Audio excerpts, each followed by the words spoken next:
Gina?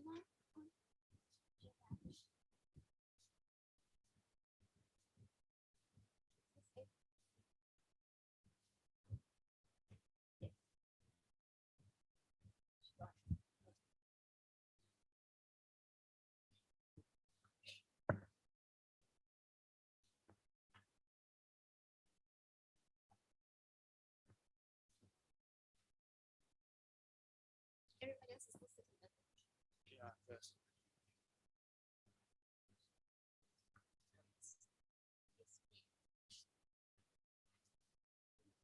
yeah, because we really have to start.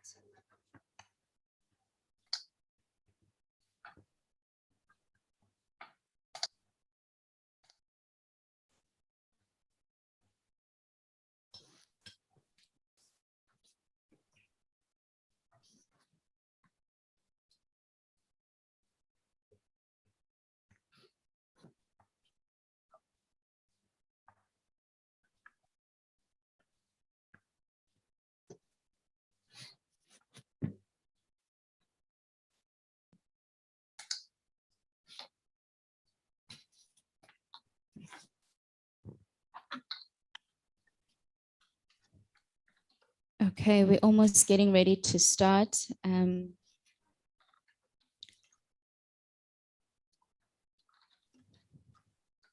Just another minute or so.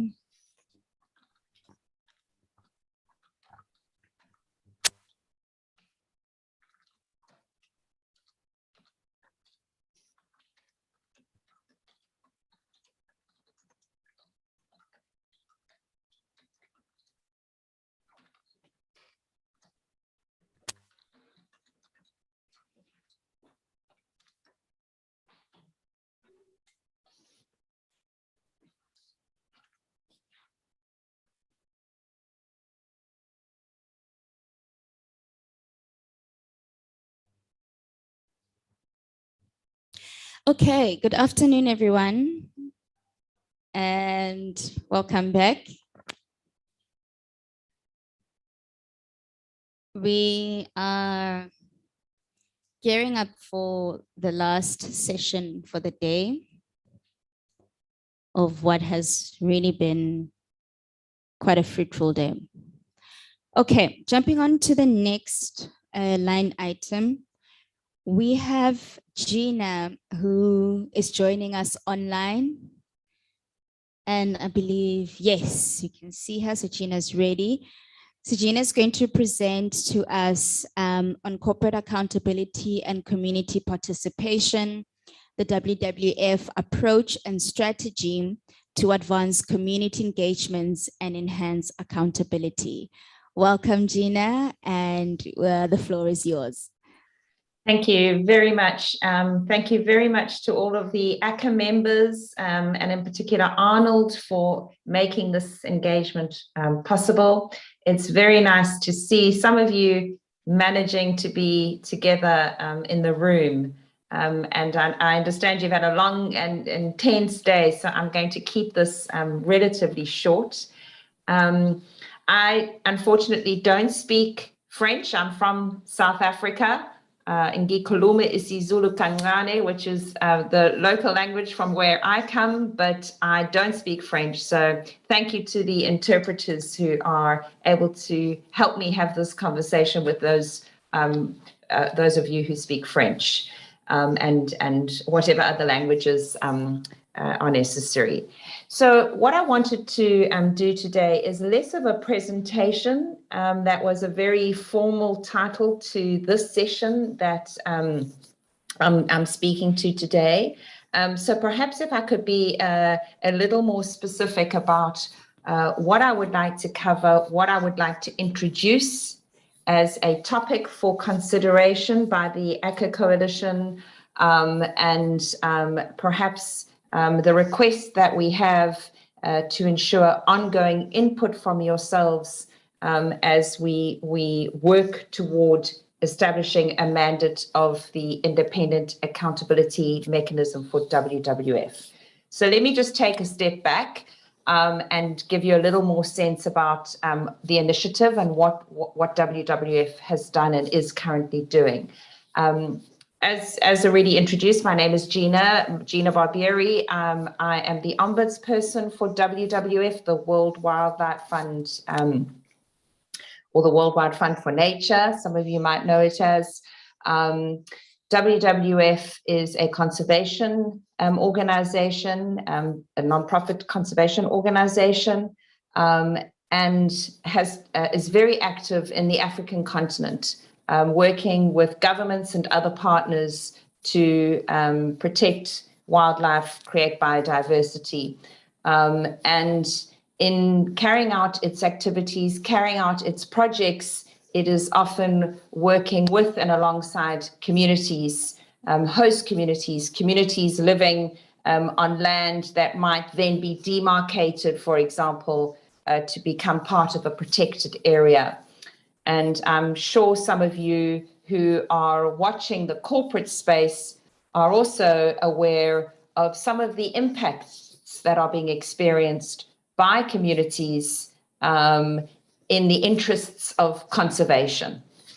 And as part of WWF's efforts to enhance its environmental and social performance, in other words, as part of WWF's efforts to ensure that it is setting up standards that guide the organization when it comes to impacts on communities, environmental impacts, and human rights. It undertook in 2019 to set up an office called the Ombudsperson, which is in effect an independent accountability mechanism. And I'm using that term because I think for those of you who are particularly interested in watching, for example, the World Bank or private sector projects, that is the term that is most often used, the independent accountability mechanism. And so, as I said, WWF announced that it would be setting this mechanism up in 2019, and again reinforced this initiative in response to an independent investigation that was done, focusing on human rights abuse allegations in primarily the Congo Basin, but also in Nepal and India. And so I started in this position on the 1st of September. And one of my first tasks is going to be thinking about how to create an independent mechanism that really can respond effectively and consistently to complaints from communities on the ground who are being impacted by WWF activities. Now, it's a very, very early stage of the process. We are really being very careful about ensuring that we are listening to all of the relevant stakeholders in developing this mandate. And as part of that initiative, I reached out to ACCA coordinators to ask whether it would be possible to in some way engage with the coalition to receive input as we shape and develop this mandate. So to be very clear about the process that we're using, we have a 6-month window we're working toward to develop a framework within which this Office of the Ombudsperson will be operating. At the end of the 6-month period, when the board of WWF International approves our mandate, it will be publicly consulted. So there will be another opportunity once we have a draft policy to really, once again, listen to what communities have to say, stakeholders have to say about the mandate. But we were very eager and interested to hear from community members, civil society actors, and WWF too, before that stage. So whilst we're starting to shape the mandate, we really wanted to be hearing from stakeholders about some key principles that they believe we should be thinking about as we design the mandate. So that is why I was afforded, thankfully, this time with yourselves just to introduce the concept of the office. I'm not going to be doing a formal presentation because really we are just developing the office mandate. We've just begun, but I can say a couple of key things about what we know is important for effective grievance mechanisms. So first and foremost, this office is independent. It's going to report to the president of, or currently does report to the president of the International Board of WWF. It is also going to be bound by a set of principles that will govern how we do our work.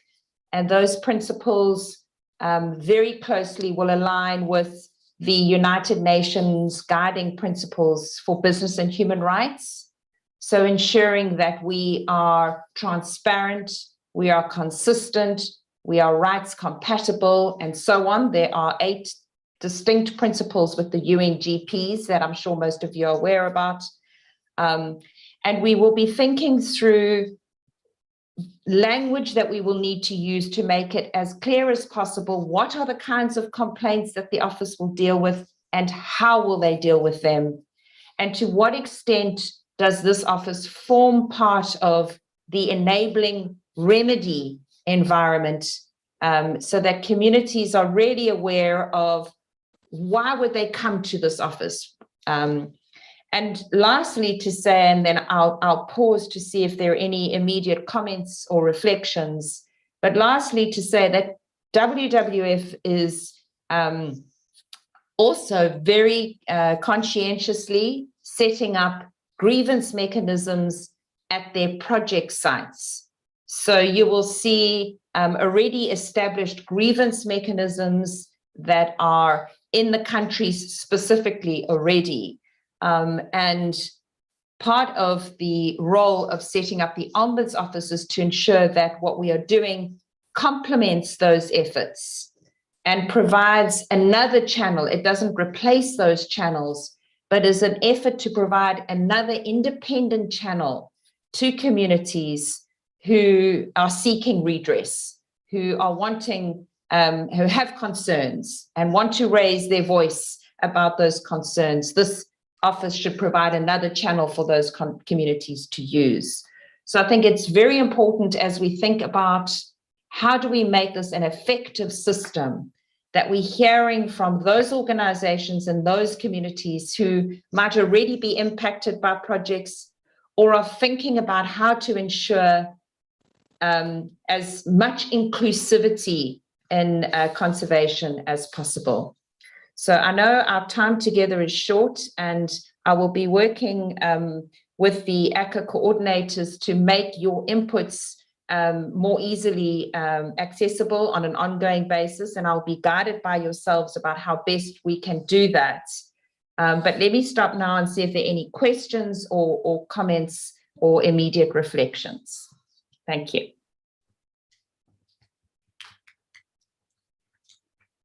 Thank you so much, Gina. That was really helpful. And you know, in just a previous session, we were talking as well about really the importance of communities having the information of all of these non-judicial mechanisms that are available and can be used, you know, to at least test it and to see how far you can get with that, for getting relief and accountability that communities urgently need.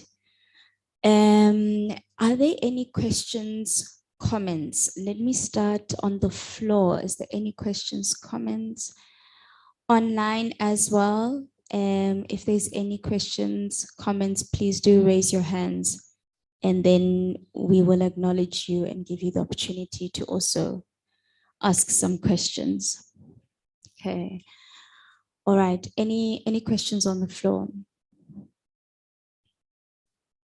Okay, there we go. Let's start this side. Bonjour, j'espère qu'il y a une bonne traduction pour vous. C'est surtout par rapport à la présentation que vous avez faite. La question, c'est pour la plupart des pays africains, il y a des parcs qui ont été dessinés du temps de la colonisation et qui, jusqu'à présent, existent en termes de réserves, ou en fait de réserves naturelles, si on peut dire ainsi. Quelle peut être en fait l'option offerte aux communautés dans l'éventualité qu'il y a un État qui prend une partie de ces réserves pour les accorder soit à une compagnie minière pour de l'exploitation de minerais, ou peut-être à quelqu'un qui fait dans l'exploitation de la forêt. Donc, quels sont les mécanismes qu'on peut prévoir aujourd'hui pour permettre aux communautés d'avoir en fait une remontée de leur grief qu'il peut y avoir dans l'éventualité qu'il y a un État qui accorde en fait une partie de ces terres-là à une entreprise pour exploitation soit forestière ou minière. Merci.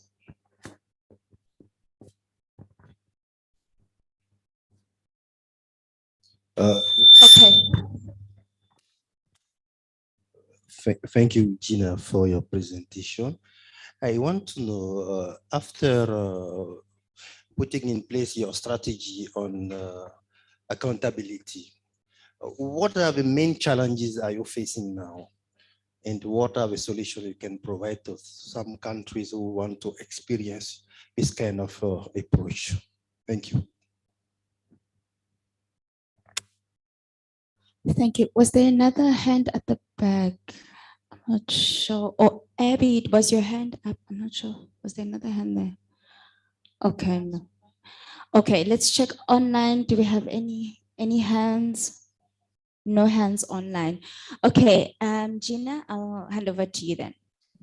Great, thank you very much. I hope I heard both of those questions well enough. Let me attempt to answer the first question around what can communities do in situations where the park has already been designated by governments, colonial era approaches to these fortress parks, if you like, where communities are relocated and they're, cut off from harvesting or their livelihoods. What can one do about that?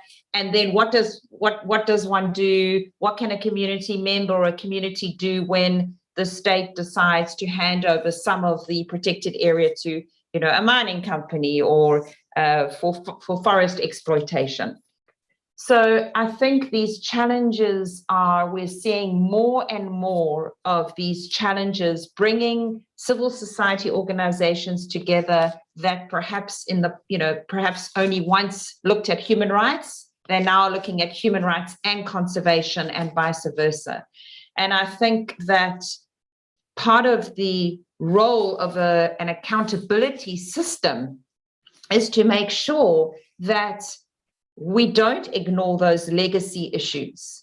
That if, for example, WWF is supporting activities that perpetuate a situation in which communities feel they are being harmed, that there is an accountability system that communities should be able to access to raise their concerns about those projects, even if the project started many years ago. The issue should be if there are still harms being experienced, and whether it's WWF or other actors are responsible for those harms, there should be an accountability system available to communities. I think where it becomes challenging, and this links to the second question, that was asked about what are some of the main challenges we experience in establishing these independent systems. And that is that, often there are many actors who are responsible or engaged in activities that are causing harm. So, for example, if the government in a particular country decides to take a parcel of a protected area and hand it over to a forestry company or hand it over to a mining company, ultimately the responsible agent there is the government and the mining company. and communities being harmed should, as I've said, be able to go to the companies, access recourse through those companies, and also to the governments. But we know that's easier said than done. And there are many, many challenges in doing that. And so I think, first of all, it would be really useful in those situations to look at what other actors are actually working to try and ensure that where that is taking place, communities are not being harmed, firstly. And then secondly, exploring. So, for example, with the mining companies, it's very important to follow where their financing is coming from, because often if you track the money, you're able to track access to these non-judicial recourse mechanisms. I think, so one of the main challenges, then moving to the second question, one of the main challenges is just the sheer complexity in which we find communities being impacted, and all the different actors playing a role, and who takes responsibility ultimately for the harm is very challenging. Secondly, access. We can exist as an independent mechanism, but if no one knows that we exist and nobody trusts us and nobody wants to utilize the mechanism, then I do think we have to question the reason for our existence. So we need to be accessible, and raising awareness, building communities' knowledge and understanding of their rights to access these different mechanisms, whether it's a project mechanism or a more institutional, independent accountability mechanism. That's also an enormous challenge. And then lastly, I would say resourcing.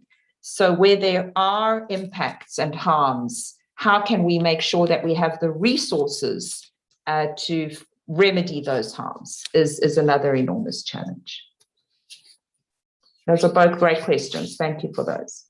Thank you so much, Gina. Let me open it again for a few questions. I know that we had a hand on this side for another question. Can we get a mic?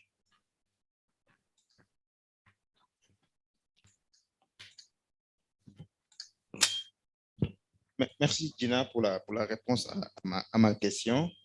En fait, la raison qui fait que je posais cette question, c'est que au Sénégal, il y avait des projets qui ont été accompagnés par WWF dans des zones en fait qui étaient protégées, c'est-à-dire des réserves naturelles, qui aujourd'hui sont presque en train d'être donnés à des compagnies minières.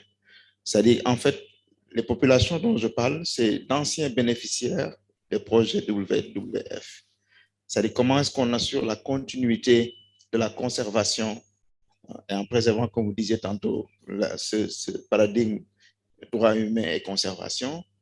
Comment, en fait, on intègre ces communautés-là dans le mécanisme pour s'assurer que, en définitive, le travail qui a été fait des années derrière par WWF continue d'être préservé, même si WWF n'est toujours pas là, dans le cas où un État décide de donner une licence ou une concession minière à une entreprise. C'était ça l'intérêt, en fait, de ma question.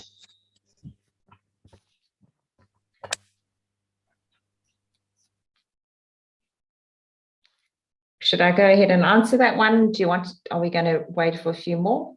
There isn't any other hands. Okay. Are there any more hands? Anybody? Let me just check online. Do we have any hands online?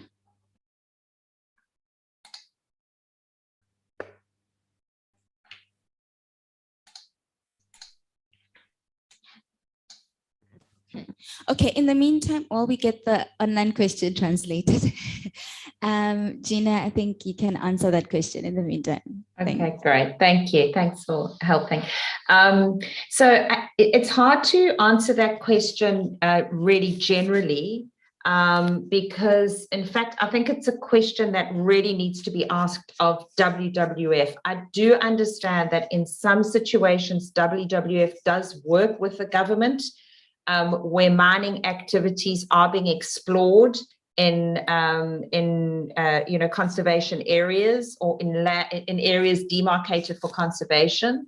But I don't know, it really all depends on what leverage exists It's difficult to say that WWF will remain involved or WWF will no longer remain involved. I think often, governments that are making these decisions and affording these concession rights, of course, take those decisions. They're sovereign powers. So WWF can't tell these governments what to do and what not to do. But that's not to say there isn't leverage. And I think that kind of question really should be asked of WWF, especially where communities feel that WWF could play a role to assist in working with government to ensure that the impacts to communities are mitigated or minimalized. So, yeah. Excellent. Thank you so much, Gina. Let's get the question online.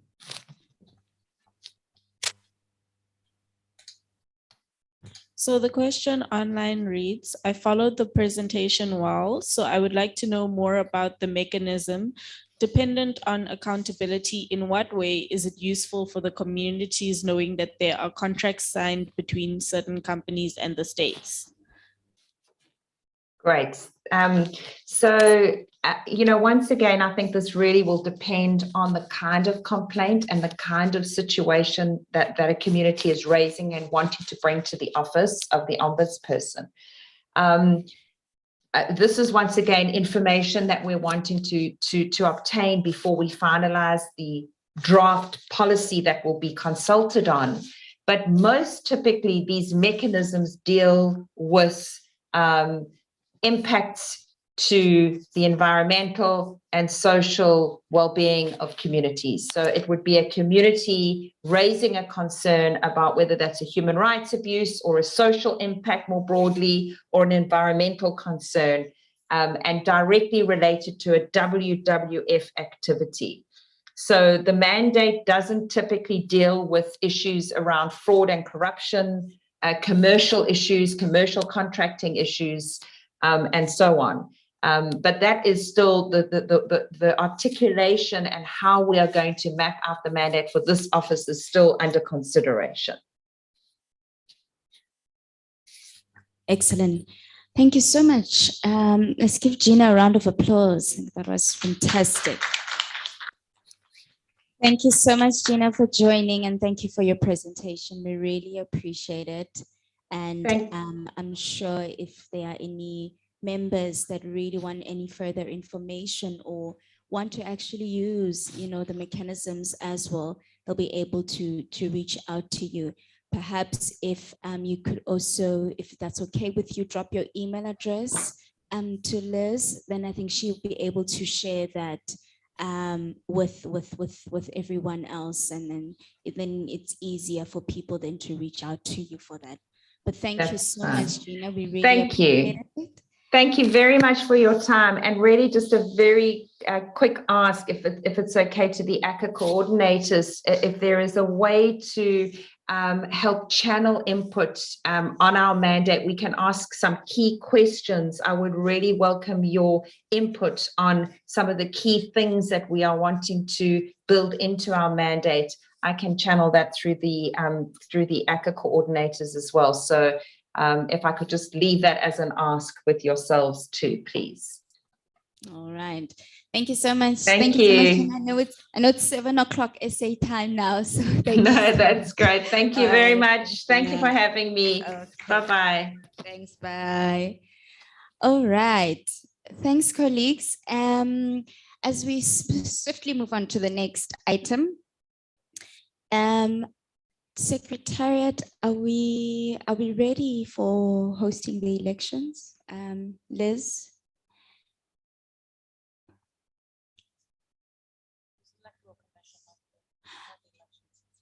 The elections.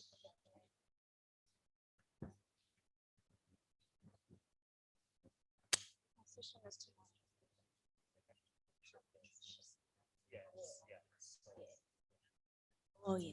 Okay. Excellent. So I think let's hand over to the Secretariat and then to deal with our electoral commission. All right. Yes, can you please give me 5 minutes? No problem. Thank you. Okay. Okay. So maybe in that 5 minutes, we can 10.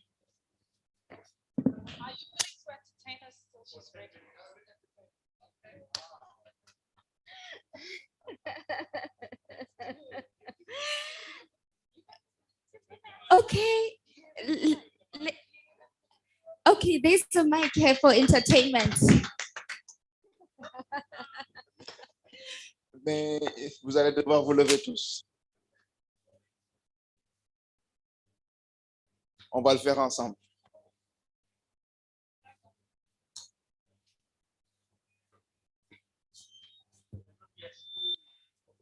On se lève tous. Stand up, please. Ah non, non, les personnes âgées plus que les autres, en fait. Je veux que chacun se dise comment il signe, en fait, dans sa tête. Comment vous signez? Moi, je signe comme ça. Maintenant, je vais le faire à ma tête. Après, avec. Et... Hein? Non, c'est pas compliqué. Que chacun se dise comment il signe et qu'il essaie de le faire avec la tête. Et après, on va le faire avec. Au départ. Bon, pour moi, c'est comme ça. Ça, c'est le point. Maintenant, si je dois le faire avec mon...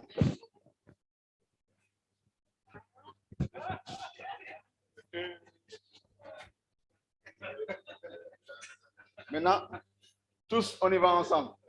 Avec la tête d'abord.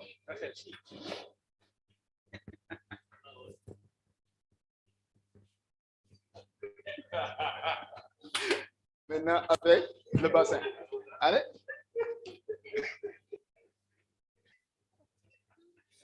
Voilà, ça a été un bon moment ensemble. Comme on n'a pas de pharmacie ici.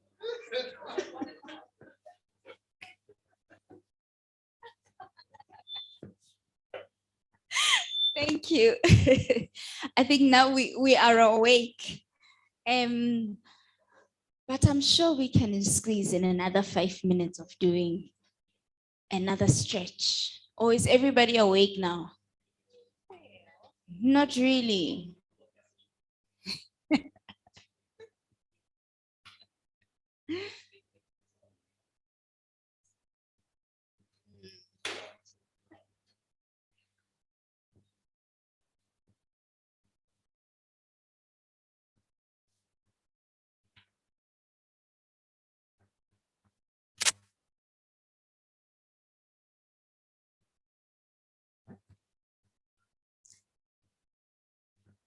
Okay. Okay. Colleagues, before we hand over to the Secretariat for our next agenda item, please can everyone fill in the Google form? I am told there's organizations that have not yet filled out the form. Please, right now, as in now, please fill out the form. And okay, can we get an indication of, is there anyone in the, okay, who has filled in the form, the Google form? Who's filled in the Google form? Please raise your hands if you have filled in the Google form. Okay, and okay, please also check with your organization if the form hasn't been filled yet. Okay, like just make sure that your organization has been filled. Please cross-check as well on the list if you have to. But if you haven't filled the form, please do it immediately. Like now, please do it right now. Okay, Liz? Yes, thank you, Busisewe. We have 3 nominees for the Electoral Commission. We have Florence Situamenya from Credo in the DRC. We have Pius Kugblenu from representing ACCOM from Togo, And we have Frans Viljoen from the Center for Human Rights, South Africa. We are also inviting members who will be interested to be part of the Electoral Commission. We can accept 2 more so that we have a team of 5. So whoever feels like he or she wants to be part of the Electoral Commission can just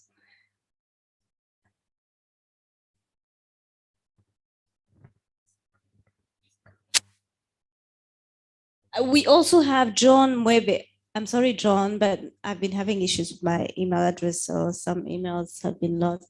So we have 4 now. So 5th one. Yes, Dr. Kezier. Okay, so now we have 5 people. Let me remind you the names. We have Florence Situamenia. I just want to make sure that she's online. Florence, est-ce que vous êtes en ligne? Vous avez exprimé votre volonté de faire partie de la commission électorale. Est-ce que vous êtes en ligne? Florence, nous vous prions de vous manifester si vous êtes en ligne. En attendant, on demande à... She's there? Okay, great. Merci, Florence. Je suis en ligne. Florence est en ligne. C'est pourquoi j'ai soulevé la main. Merci. Florence. Pius Kokblenu du Togo, est-ce que vous êtes en ligne?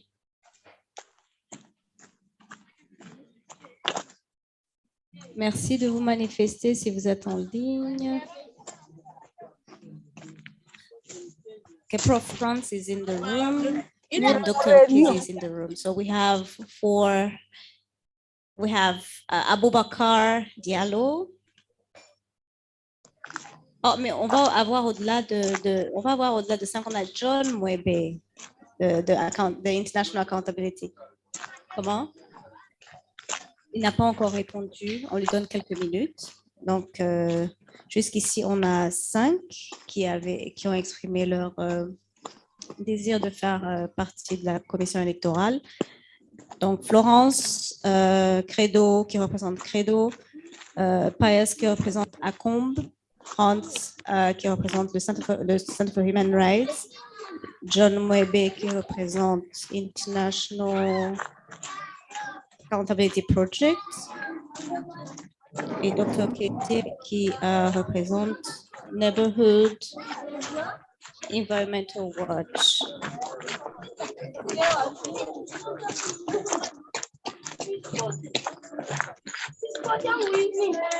Il y a des francophones. Pius est francophone et Florence est francophone. Parce qu'on a déjà atteint le nombre de 5, à moins que on n'a pas, que Pius ne se manifeste pas. Donc, on lui donne peut-être encore 2 minutes. Pius, est-ce que vous êtes en ligne? Manifestez-vous, s'il vous plaît, si vous êtes en ligne.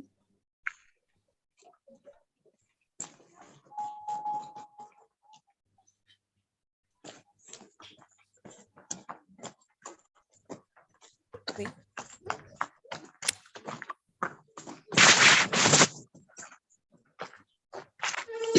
Lisa, il s'appelle Pius.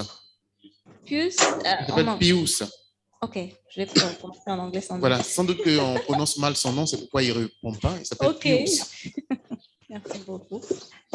Pius Kokblenu de ACCOMB Togo, s'il vous plaît, êtes-vous en ligne?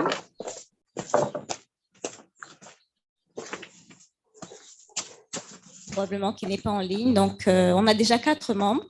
Avons-nous besoin d'un 5e ou on peut procéder à l'élection avec nombre impair? Il faut une dernière personne. C'est-à-dire, si Pius n'est pas disponible, on va prendre un autre volontaire. On a Aboubakar Diallo. Mais il faut respecter aussi la question du genre. Voilà. Alors là, le genre n'est pas... Il n'y a pas d'équilibre. Donc, une femme et donc 4 hommes. Il faut une femme maintenant.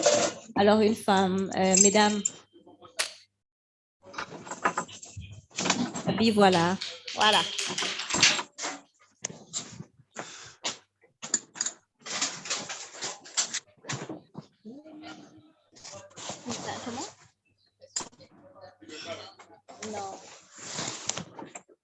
Alors, nous avons 5 membres, 2 dames et 3 messieurs. Donc, je pense qu'on peut procéder.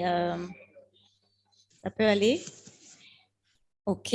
Donc, à présent, c'est peut-être le moment que l'on choisit peut-être le président de la commission pour qu'il puisse expliquer la procédure électorale. Lisa, Oui. on va demander aux 5 personnes de se retirer. OK.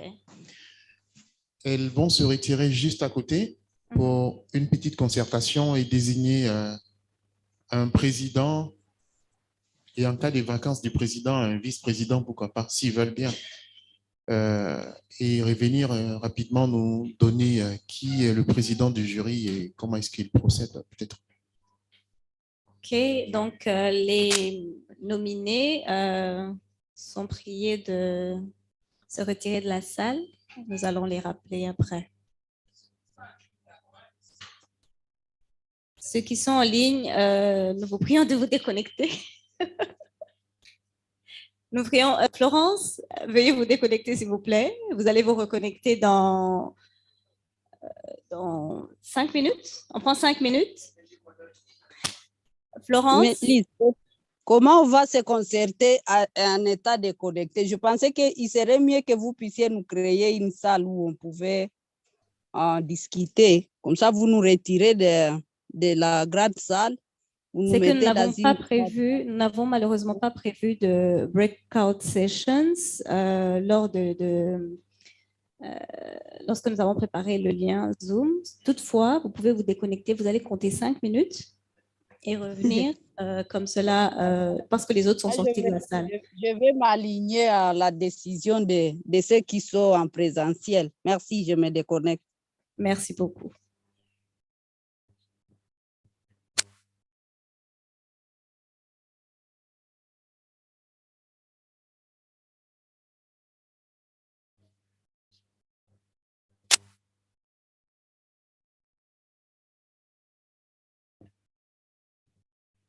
Arnold? No.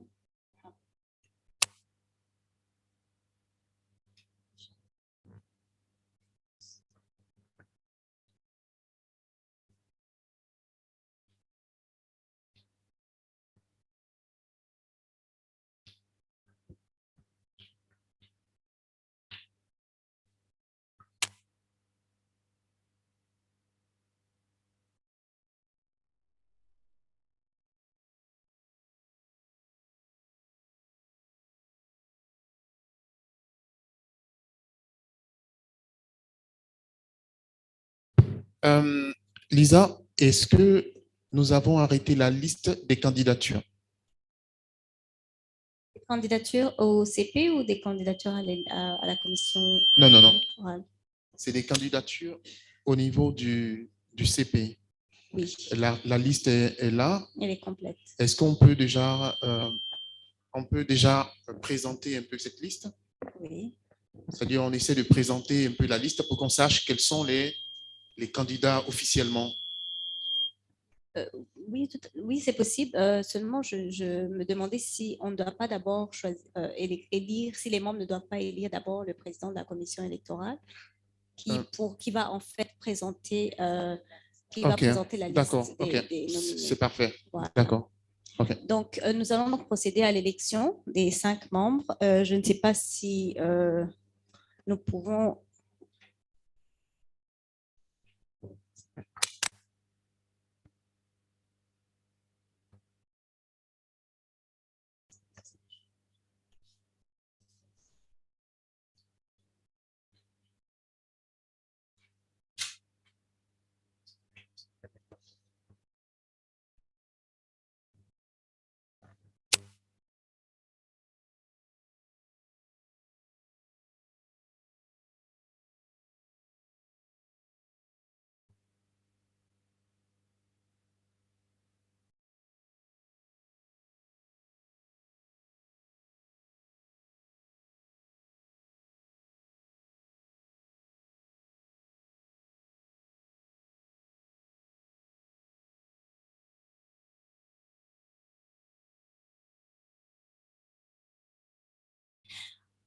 Okay, while they are electing a chairperson, Alfred and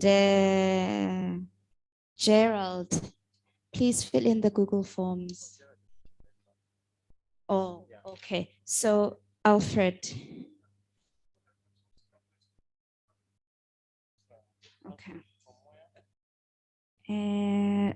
Green Advocate International, Liberia. Okay.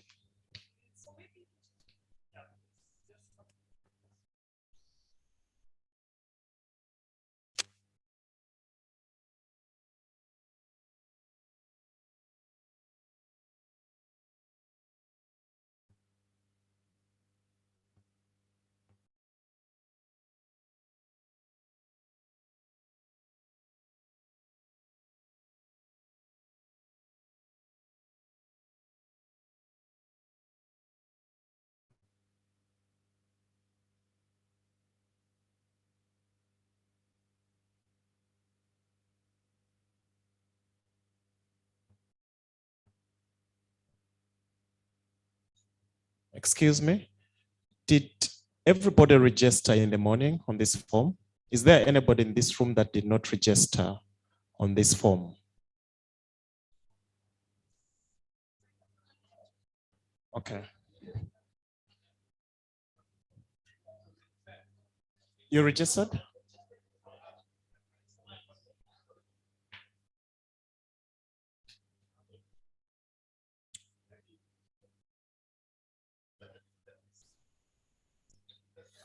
You don't remember whether you registered? No one. Okay.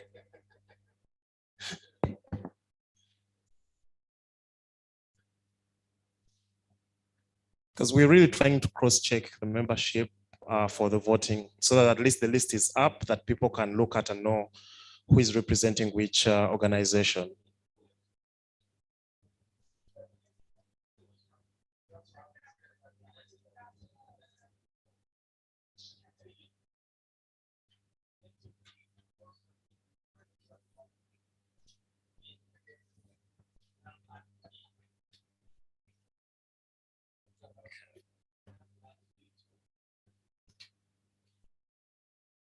You registered?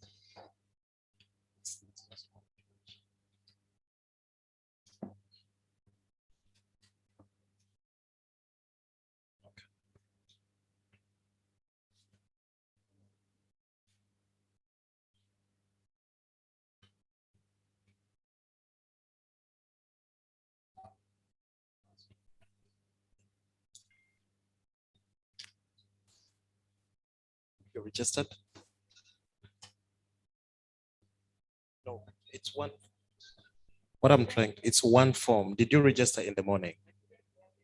Okay, so please register this.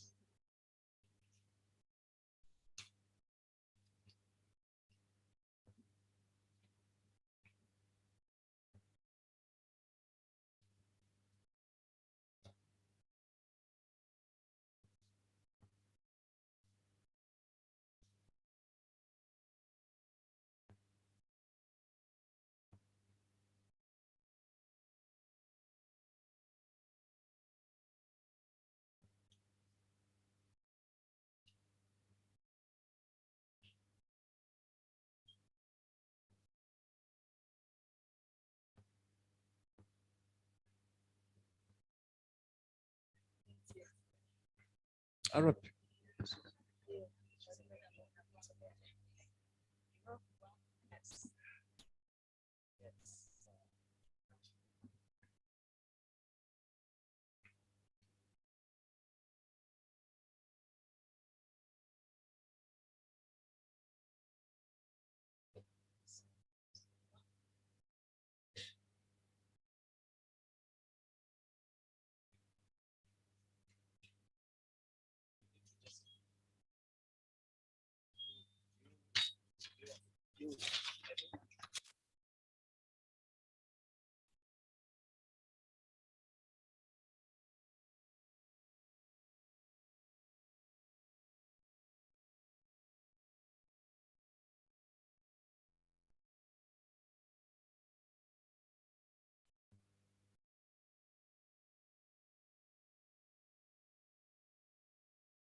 Muslim. Thank you.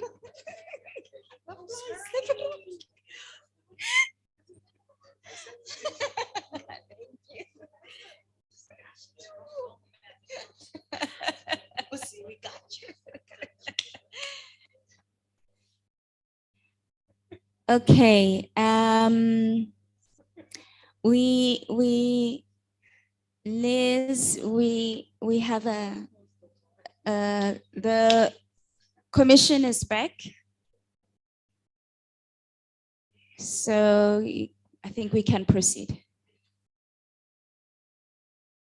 Arnold, can you please assist? Do we have a president and the vice president now? Do we? Okay. Okay, Lisa. Yes. Okay, thank you very much. On va donc laisser la parole, je pense, au Procès France qui nous a annoncé la bonne nouvelle pour présenter donc le président de la commission électorale. Et OK. Okay, thanks so much. And thanks to the Electoral Commission. We are happy to announce that Professor Franz will be our chairperson of the commission. And then we also have Abby as our vice. We're very excited about that. Congratulations, colleagues, and we trust that you'll do a fantastic job with our elections tomorrow, free, fair, and transparent elections tomorrow. All right, excellent. So that, is there anything else, Liz, on this? Okay, so there's a hand online. Let's take the hand that's online.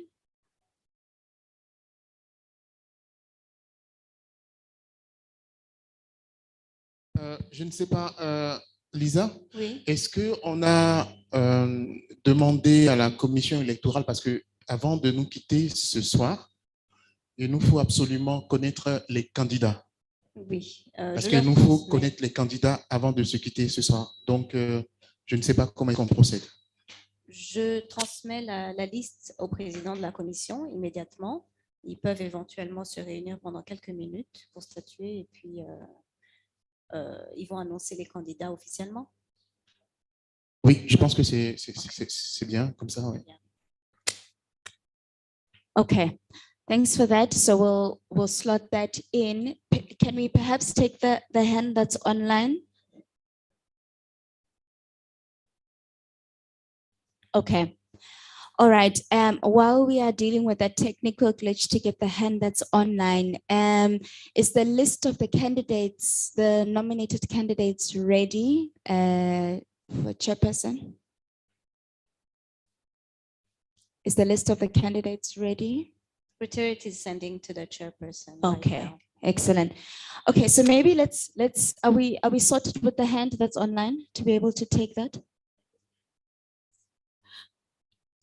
Okay, maybe from the floor, is there any questions, queries at this point? Okay, okay. So so what we're going to do now is then once I think the chairperson has the list to announce the nominees for tomorrow. All right, for tomorrow, okay. And then we'll hand over to our co-chairs to close the session.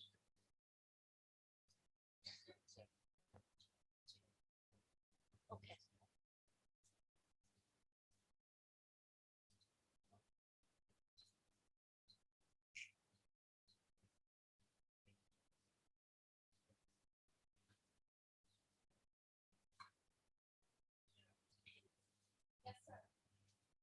Yes, you can go ahead.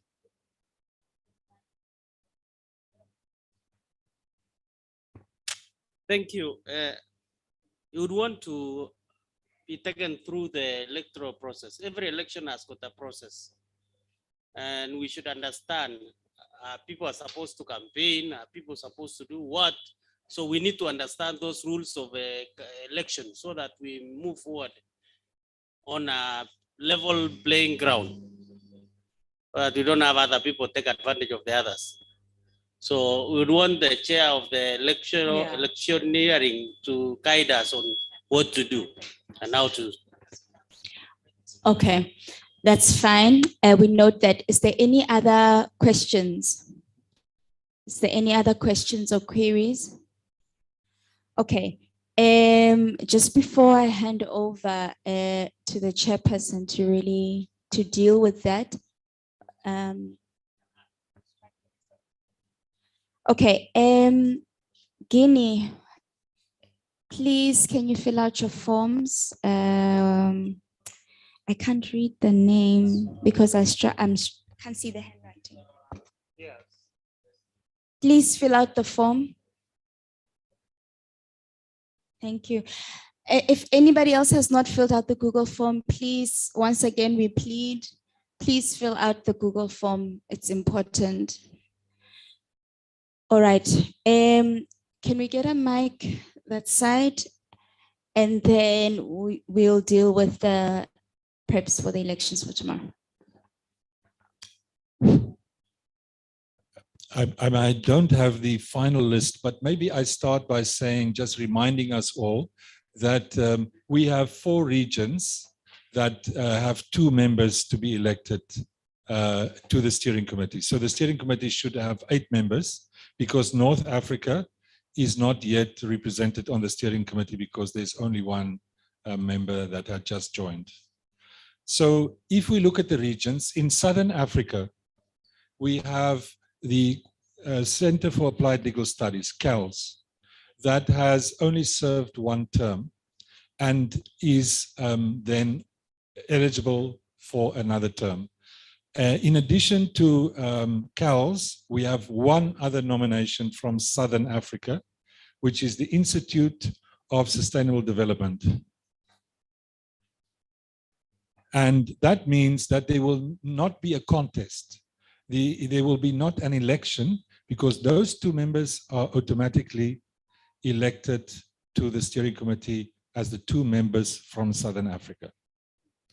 When we go to Central Africa, we note that there is only 1 nominee for Central Africa, and that is the Global Network for Good Governance in Cameroon. That means that there will also be no election for the Central African region because the 1 member that is nominated will automatically proceed. When we go to East Africa, we see that there are 3 nominees. The nominees are Initiative for Social and Economic Rights in Uganda, the Endorois Welfare Council in Kenya, and the Jamaa Resource Initiative in Kenya. That means tomorrow you will, on the ballot paper, under the heading of East Africa, you will have 3 candidates and you are going to have 2 votes. So every individual can vote for 2 of those 3 candidates. When we come to West Africa, I'm now standing to be corrected because I think there are additional candidates. There are a number of candidates. We will indicate their names. We have the African Mining Alliance from Mali that has been nominated. We have the Leadership Initiative for Transformation and Empowerment, LIGHT from Nigeria that has been nominated, and Lise will complement the other names. So the point is that we will have every person who votes, every institution, as we know, has designated 1 individual to vote. That individual will have 4 votes because you'll vote for 2 candidates in the East Africa category and you'll vote for 2 candidates in the West African category. There will be more than 2 candidates, obviously, in the Eastern African category, and there will be more than 3 candidates in the West African category. So tomorrow in the program, there is an opportunity where the candidates will have an opportunity to introduce themselves. So speaking to the point you raised, I suppose you can use that opportunity to state your case, as it were, what the strengths are that your organization will bring. Let us just emphasize once again that although an individual will be here speaking for the organization, that it is the organization rather than the individual who becomes a member of the steering committee. So, for example, when one individual leaves an organization, that organization remains a member of the steering committee, and the organization can designate people over time that are different people to represent that organization in the steering committee. Liz, you want to comment about the West Africa? Yes, Central Africa. And West Africa, of course. We have, so far we have 11 candidates. I'm going to read the names of the organization to make sure that everyone can hear the name. We have Global Network for Good Governance. Global Network for Good Governance, based in Cameroon, which is Central Africa. We have JAMA Resource Initiative, based in Kenya, East Africa. We have Institute of Sustainable Development, based in Malawi, Southern Africa. We have African Mining Alliance, based in Mali, West Africa. We have Leadership Initiative for Transformation and Empowerment, based in Nigeria, West Africa. We have Forum tunisien pour les droits économiques et sociaux, from Tunisia, Northern Africa. We have Initiative for Social and Economic Rights from Uganda, East Africa. We have Android Welfare Council from Kenya, East Africa. We have AfriWatch from the DRC, Central Africa. We have Dimension Humaine from Togo, West Africa, and we have Parfait Togo, West Africa. Yes, West Africa. In other words, we have 4 candidates from West Africa. We have Mali, Nigeria, and 2 candidates from Togo. We have 3 candidates from Kenya, 2 from East Africa, 2 from Kenya and 1 from Uganda. We have 2 candidates from Central Africa, 1 in Cameroon and 1 in the DRC. We have 1 candidate from Malawi, and we have 1 candidate from Northern Africa who is not eligible because they have not been with ACCA for long enough. Thank you so much. I hope it's clear.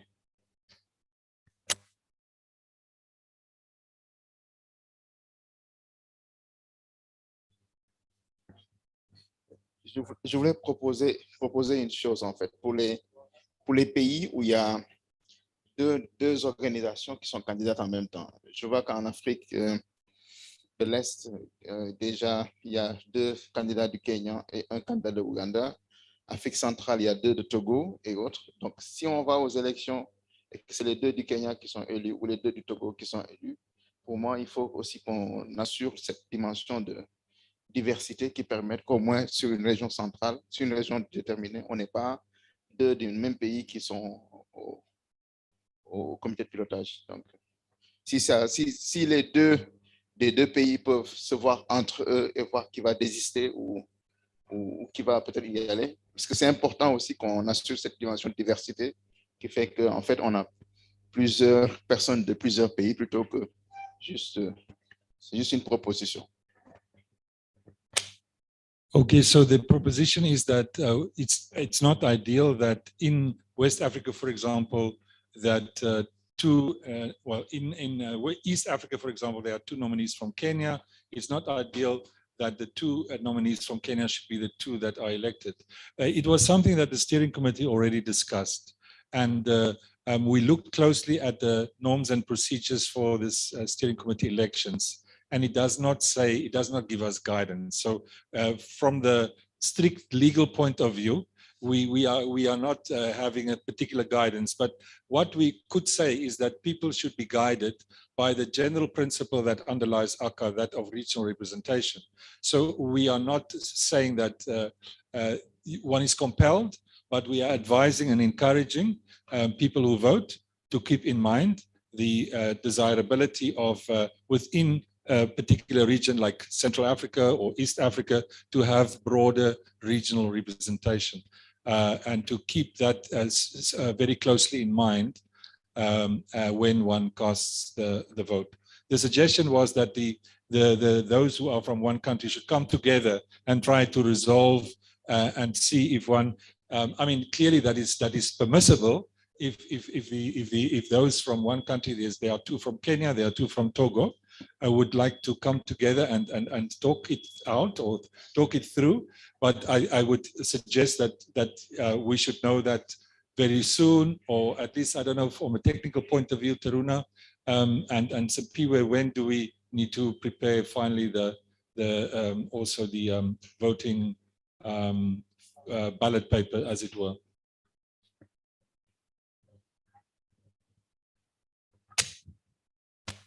Thank you. So the ballot paper is ready, and I do have a demo that we can display for everyone so they can see step by step how the process will work. And maybe just to explain a bit. So each organization has elected one representative who will receive an email at the time that the election starts. So at 12:05 p.m. tomorrow, you'll receive a link via your email. You click on the link and it'll take you to the page where you'll be able to make your selections and then submit your votes. After that, you'll receive an email confirmation confirming that you've submitted your vote, and it'll also show you who you voted for. So the process is quite simple, but we'd just like to urge people, if you could please, if you have not registered, please register as soon as possible. I understand that in the rules that there's a minimum amount of people that need to be registered to vote in order for you to have quorum. You currently don't have that. So if you know people in other organizations that need to send a representative name, or if you have not been able to access internet, please come to the back and we will manually put you in the system as soon as possible. But we have the demo and we can start it as soon as you're ready.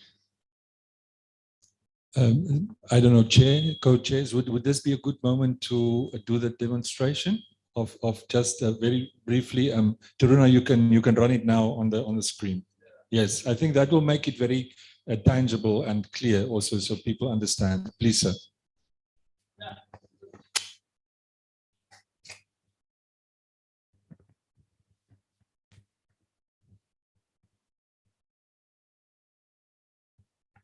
So this is the page it will take you to once you click on the link. For French-speaking voters, you're able to change your language over here at the top right-hand corner of the page.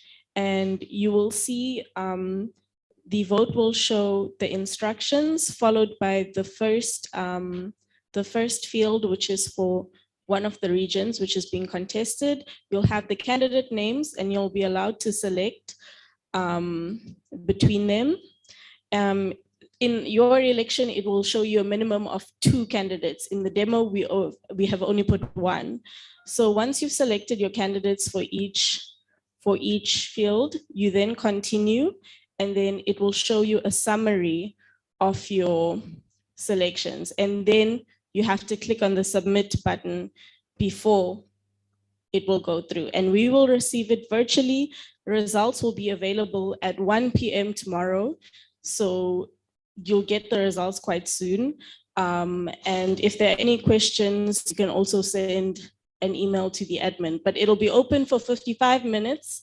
That's, I think, a good window of time. If there are any issues, any tech challenges, we'll be here at the back. So definitely everything should go well tomorrow, but it's quite simple, and you'll also be able to adjust. If you don't want to submit and you want to go back and change one of your choices, you can still change and amend your vote before submitting it. But once you've submitted it, you cannot vote again. You won't be able to access that page again. So you only have one chance to submit your results. That's very important. Okay. Yeah, thank you, Chair. I wanted to ask a question. if voting starts at 12 a.m., which means people will start voting midnight. Tomorrow. Oh, okay. But that's a good question about time. For people online, would they get a message that show them that, how does it relate to their time so that there's no confusion? And maybe it's just... We've specified that it's West African time, but everyone will receive the email at the same point. So everyone will receive it at our 12:05, whether it's 11:05 or 14:05 in their time zone. Everyone will receive it at the same time. It will only be open for 55 minutes. So maybe we can say to those online then that just so 12 o'clock tomorrow, West African time, wherever you are, whatever your time is, you are going to receive on your computer, if you've registered and you are the one who's voting for the organization, you are going to receive the email that gives you access, right, to the voting. And then you have 55 minutes until the top of the next hour to do the voting.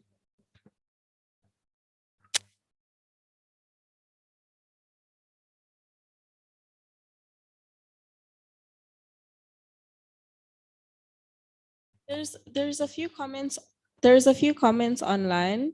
So the first one is from Freddy Kasongo, and he made his comment in French, but in English it translates to, I think we need to also have permission to speak tomorrow online to allow us to participate in the debate.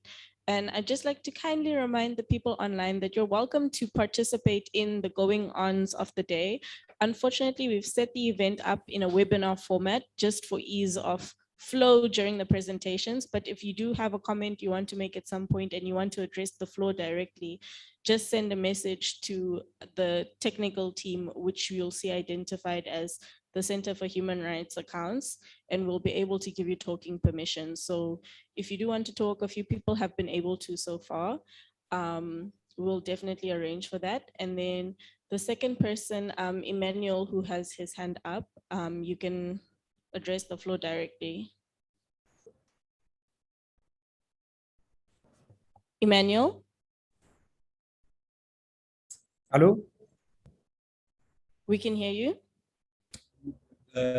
Non, en fait, j'avais levé la main parce que mon nom n'apparaissait pas sur la liste des candidats. Et donc, on a corrigé. Donc, ça ne vaut plus la peine. Merci.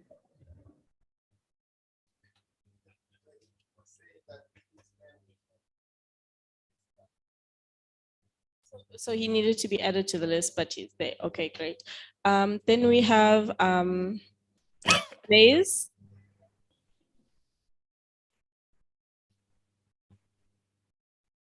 Blaze, you can unmute and address the floor.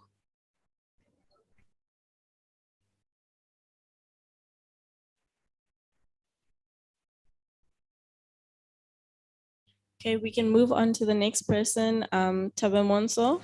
Oui, s'il vous plaît, c'était aussi la même observation, raison pour laquelle j'ai levé la main. C'est sans objet la question.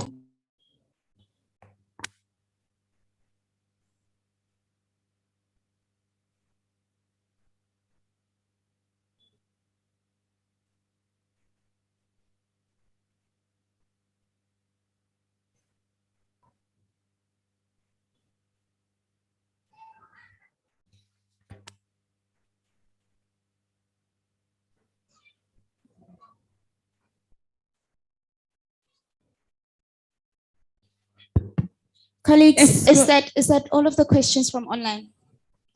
Are we covered?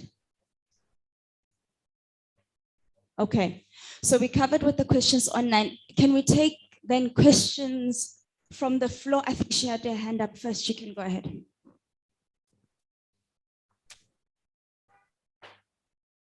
D'accord. Alors, merci beaucoup pour la parole que vous me donnez pour poser mes questions. J'en ai deux. Premièrement, je voudrais savoir, puisque les choses, le processus est conduit de façon présentielle et en ligne, comment est-ce que la campagne va se faire? Ça, c'est la première préoccupation. Ensuite, par rapport aux candidats, pour une meilleure prise en compte du genre, moi, j'aurais souhaité que devant chaque candidature, qu'on puisse préciser si c'est un homme ou bien une femme, histoire de pouvoir diriger, guider ceux qui vont voter. Donc, c'est très important pour les questions de prise en compte du genre. Merci.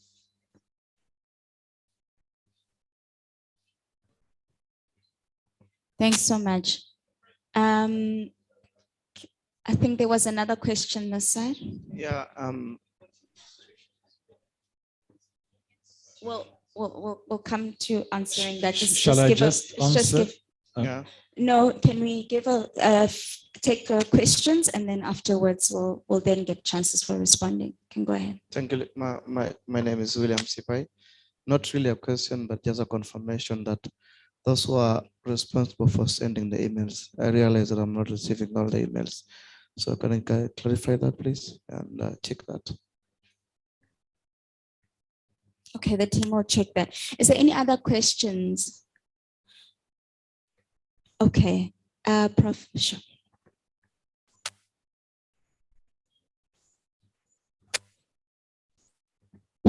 If I understand the question correctly about the campaign, at 11:05, according to the program tomorrow, is that correct, Liz? At 11:05, we have an hour slot during which the candidates will have an opportunity to present themselves. So I suppose about 5 minutes each, and that will be the opportunity that will obviously be for people in the room, and for people online will be able to listen and hear what the candidates have to present. So that session will then lead us to 12:05, when everyone should be with a laptop computer, who is the designated person who will vote for the organization, because you'll receive at 12:05 West African time, you'll receive the email to give you access to the voting system. So the second, so I hope that explains, I think that is the extent of the campaign for the candidates. Lise, if you want to.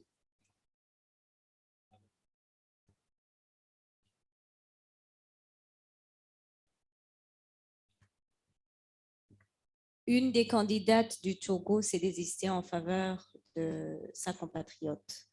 La Fed Togo a décidé de donner sa place, de céder à dimension humaine du Togo. Ce qui veut dire que le nombre de candidats diminue automatiquement. Voilà, merci. Okay, I think you got that. So just to say that, in other words, tomorrow we will have elections in 2 regions, because in Central Africa we have 2 candidates. In Southern Africa we have 2 candidates. No election will take place. But in West Africa we have 3 candidates now, because the candidate from Togo, one candidate from Togo, Parfait Togo, withdrew in favor of Dimension Humaine. Is that correct? Yes. So we have the 3 candidates from West Africa, and we have 3 candidates from East Africa. So I think, though, that we will want the other candidates also, although they may not be competing, but we will ask all the steering committee nominees to present themselves, even, for example, if they're not going to be up for an election. But I think it is in our best interest to also get to know those steering committee members who are going to be on the steering committee without being going through the election. Someone pointed out here that we should also ask those who present themselves to indicate when they do the presentation in what year they have become a member of ACCA, just as part of the historical engagement with ACCA. Let me just go to the other question about gender.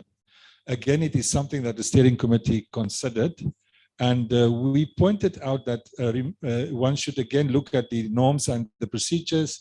It is an organization that is nominated. So the gender of the organization, I think, is no, it's not totally indeterminable, but the organization may be here represented by a woman or a man, but over time that may change. But what is perhaps relevant, and that is something that people may also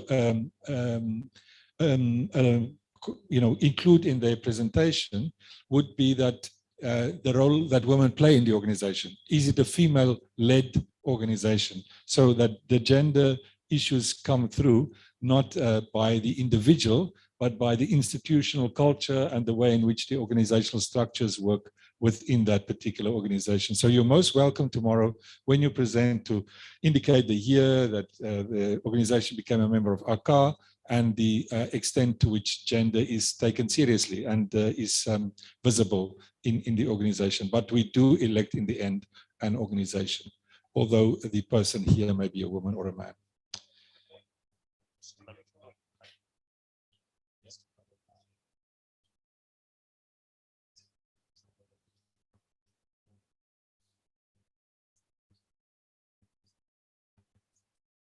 Okay, so Arnold maybe just pointed out that perhaps we just need a formal list. We heard that one of the candidates withdrew. Perhaps we can just have a formal indication so that that is clear and that could not be a ground for any contestation, that we have an email or a correspondence or writing to that effect. Should I keep the member from North Africa, although they are not eligible? No. No, I think, again, the steering committee considered, but in terms of the norms and procedures, it will be the General Assembly that changes the composition of the steering committee, and that had not happened. It will be when there are more and more members from North Africa that the norms and procedures will change to reflect that the steering committee will also consist of members from North Africa. At the moment, Article 1 of the norms and procedures of the election of steering committee members stipulate that there are 2 members from each of the 4 regions, excluding North Africa, because historically there had not been any members from North Africa. Now there is 1, but there's also a rule that a member is only eligible for election to the ACCA steering committee after they have served a minimum period of a number of years. And that is not the case with the organization from Tunisia, regrettably.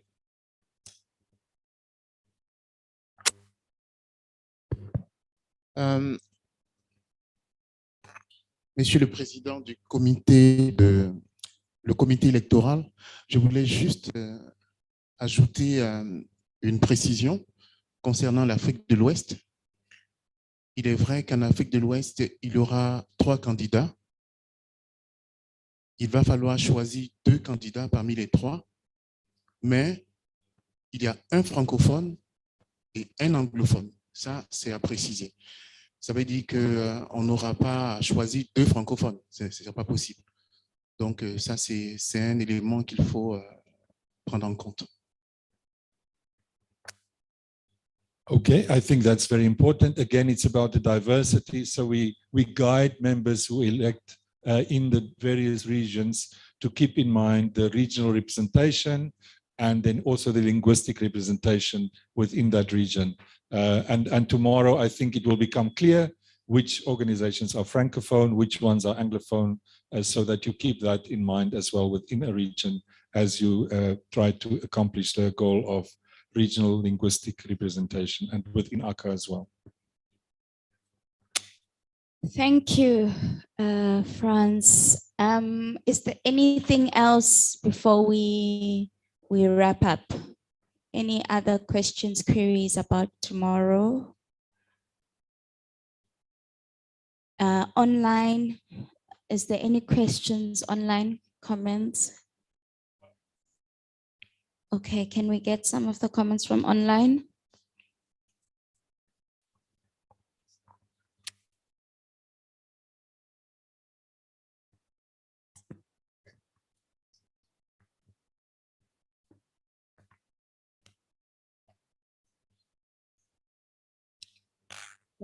So the first one is, how do we ensure that members of the Electoral Commission who are online participate in the work of the Commission?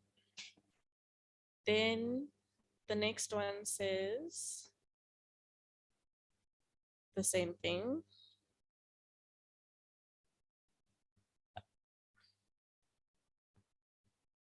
Then there's another one that says, no, they can't.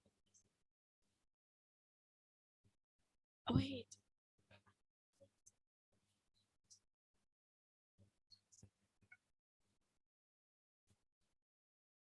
Sorry, the internet is a bit slow. I suggest that the Secretariat, which receives our forms, can notify us of the forms not received so that we can send again. I think on that end, if I can just add my 2 cents, I think that only at the end of the vote, we'll be able to see how many people participate. There's nothing we can do during the 55 minutes to ensure that you participate. So the onus is on the registered voters to make sure that you have access to internet connection and you are available to cast your vote. I think there's nothing on the technical side that we can do to assist in that regard.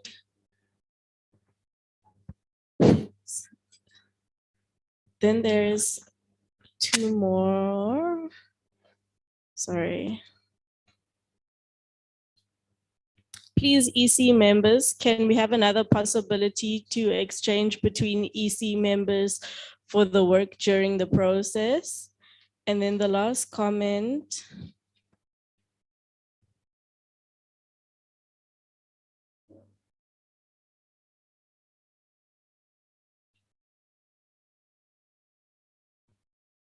Or the Secretariat prepares us a room next door for the work during the process, please. Those are all the online comments, but we do have hands again. So I'm not sure if we should allow all of the hands to go through. Let me perhaps just answer to the question. I mean, there's one member of the Electoral Commission that is online. I think we will set up a private call with that person so that we, the 4 here, can engage with her online. So we will do that and get that from the Secretariat. I hope that works. And yes, I think we should also, technical team, is it possible, what time do we say, do we close people's registration for now? Can we print out a list? Can we print out a list so that everyone can see who are the organizations and who the people are that represent, so that people can be assured that they are there and they are eligible to vote? Is that going to be complicated?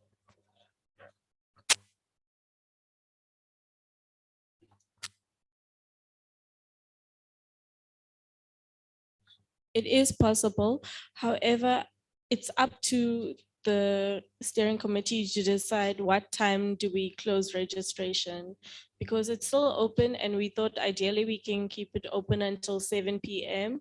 But if you don't have the minimum amount of people who allow the election to go through, so then a decision will have to be made. So we can either print the current names and add people up until tomorrow morning and then have a final list in the morning, or we close as soon as we meet the minimum requirements, whatever time that may be. But perhaps it's 7 o'clock. I think it's 7 o'clock West African time is maybe a good time. It's allowing people. And Arnold reminds me that the quorum is half of the members of ACCA that have registered for the ACCA General Assembly. So just to note what number we are working for or looking for in terms of the quorum, that we are clear. But perhaps then, Teruna, we could say that if you could all make sure that you register by 7 o'clock, 7 p.m. West African time, our time here, also online, people should please register until 7 o'clock West African time. That's how many hours from now, Lloyd? So 1 hour from now. And then tomorrow morning, when the session starts, we will have a printed list here and people can verify that they are registered voters. And if there's any problem, then we have a few hours to still sort that out.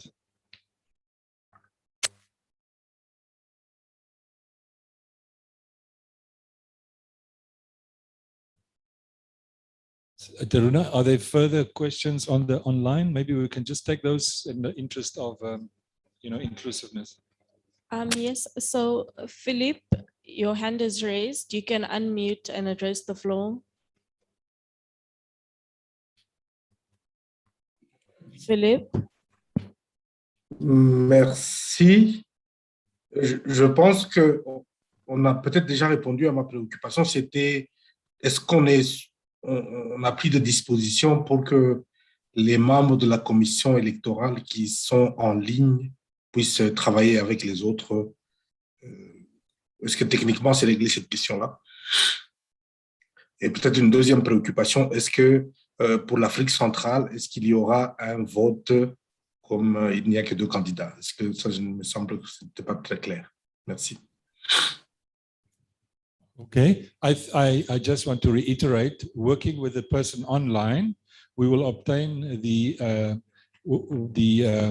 particulars and we will set up a separate Zoom call with her.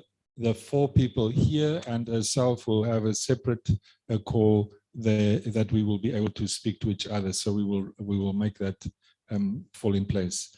In terms of the other question of Central Africa, we now have 2 nominees from Central African countries, one from Cameroon, one from the Democratic Republic of Congo. So those members are, if you like, duly elected because there are only 2 nominated and there are 2 slots or nominated spaces for Central Africa.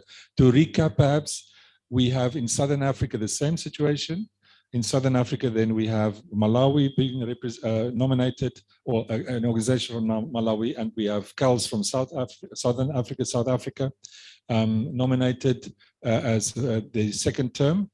Then in Central Africa, we have 2 nominees. So the election, the vote will only relate to East Africa, where there will be 3 candidates, and West Africa, where there will be 3 candidates.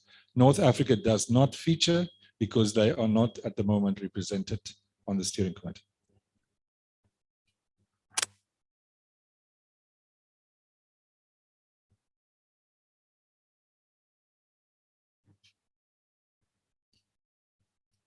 So, and also put it in the chat, but a request to online participants to please send a list of all members that are attending the GA, because I know some of them are really attending in one physical location. So we might have one indication of an online participant, but having about 10 or more. So please do share with the Secretariat. You can send the list to Liz, which will help us compile the whole, the entire list of the GA participants. Thank you.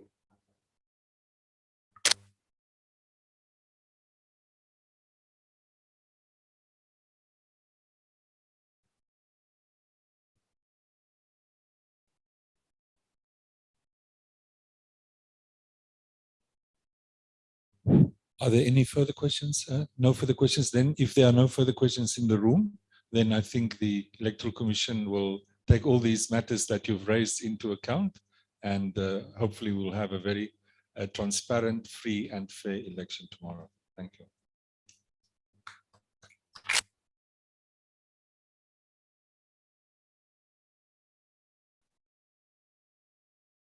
Okay, thanks, colleagues. So we're sorted. We're good to go. Excellent. I know everybody is exhausted now. Please, once again, reach out if you know of any organizations that haven't filled out that form. Please, very important to fill out that Google form so we can actually have the elections tomorrow. That's the most important thing. Okay. I think let's hand over to our co-chairs for our closing remarks, and then we can call it a day.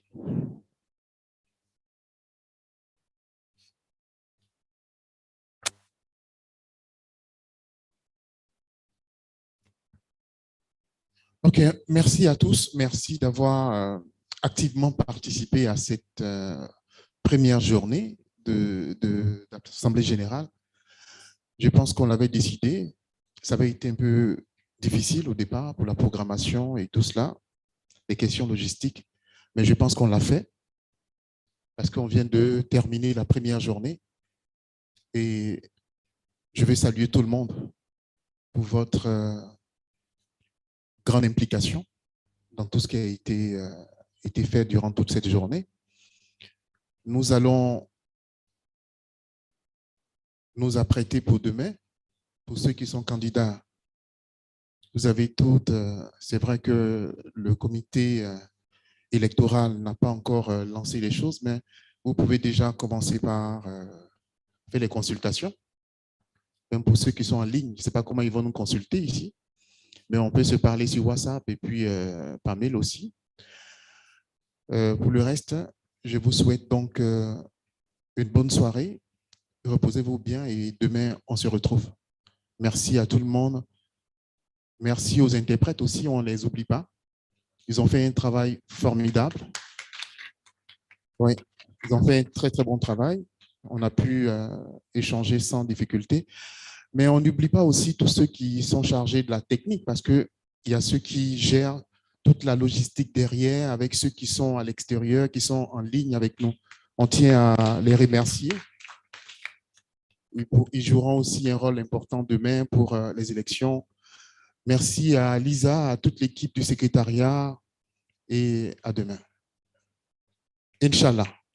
Il y a une annonce rapidement. Oui, merci. Je sais qu'on est déjà tous fatigués, mais c'était simplement pour informer aux uns et aux autres que les prélèvements relatifs au test Covid vont démarrer demain, probablement, enfin, demain, en principe, à partir de 8 heures.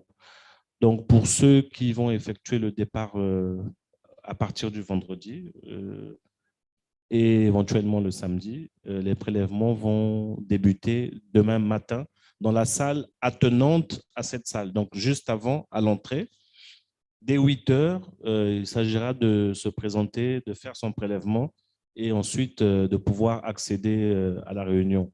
Un deuxième élément, nous attirons votre attention une fois encore pour ceux qui ont fait le déplacement par Brazzaville et qui sont arrivés à Pointe Noire par Brazzaville, de bien vouloir nous procurer, s'il vous plaît encore, vos cartes d'embarquement. Merci. Et les reçus de vos tests Covid. Merci. Et bonne soirée à tous.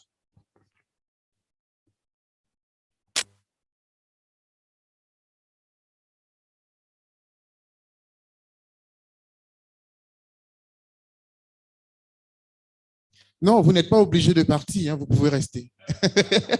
Non, c'est pour juste vous taquiner.